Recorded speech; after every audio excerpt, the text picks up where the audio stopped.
দেশে ডিজিটাল লেনদেন চালুর ১.৫ দশক পরও নগদ টাকার চাহিদা প্রতি বছরে ১০% হারে বাড়ছে বলে জানিয়েছেন কেন্দ্রীয় ব্যাংকের governor doctor Ahsan H Mansur. এ কারণে ক্যাশলেস সোসাইটি বাস্তবায়ন বেশ চ্যালেঞ্জিং বলে মনে করেন তিনি। তবে এনবিআর চেয়ারম্যান আব্দুর রহমান খান জানিয়েছেন, দুর্নীতিমুক্ত দেশ গড়তে ক্যাশলেস অর্থনীতি চালুর কোনো বিকল্প নেই। জিয়াউল হক সবুজের রিপোর্ট। গেল ৫ বছরে বিশ্বে নগদবিহীন লেনদেন বেড়েছে ৮২%। এই ধারা বজায় থাকলে ২০৩০ সাল নাগাদ ক্যাশবিহীন লেনদেনের বৈশ্বিক হার ছাড়াবে ৬১%। এদিক দিয়ে সবচেয়ে এগিয়ে চীন। দেশটিতে শহরে বাস করা ৯০% মানুষ নগদবিহীন লেনদেনে অভ্যস্ত হলেও উল্টো চিত্র বাংলাদেশে।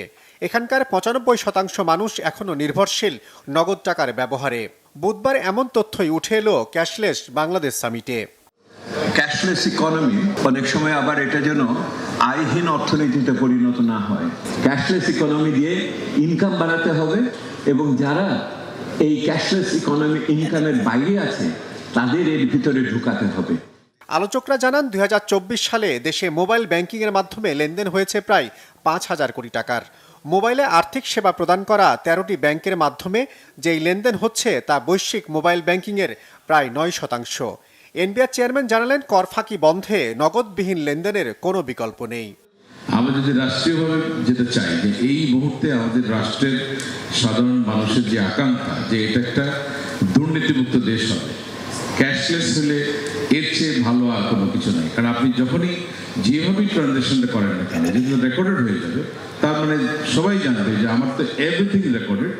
তবে ডিজিটাল লেনদেন চালুর ১.৫ দশক পরও একই হারে নগদ টাকার ব্যবহার বৃদ্ধিতে হতাশা জানালেন কেন্দ্রীয় ব্যাংকের গভর্নর। আইএমএফএস আমরা দিনে ৫,০০০ কোটি টাকা করে ট্রানজাকশন করছি, খুব ভালো কথা, কিন্তু where is the impact on cash reduction? প্রত্যেক বছর যদি ১০% করে বাড়তে থাকে, এবং এটা গত বছরও বেড়েছে, ২০ বছর আগেও বেড়েছে, ওই অ্যাবাউট 10%।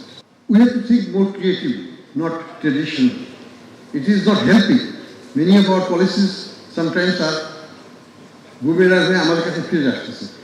দেখা যাচ্ছে ক্যাশ সবই হচ্ছে, কিন্তু ক্যাশের ব্যবহারটা আমার কমছে না, এবং ultimately the cash dependency and cash corruption, cash tax evasion, tax et cetera সব all the agents are prevailing.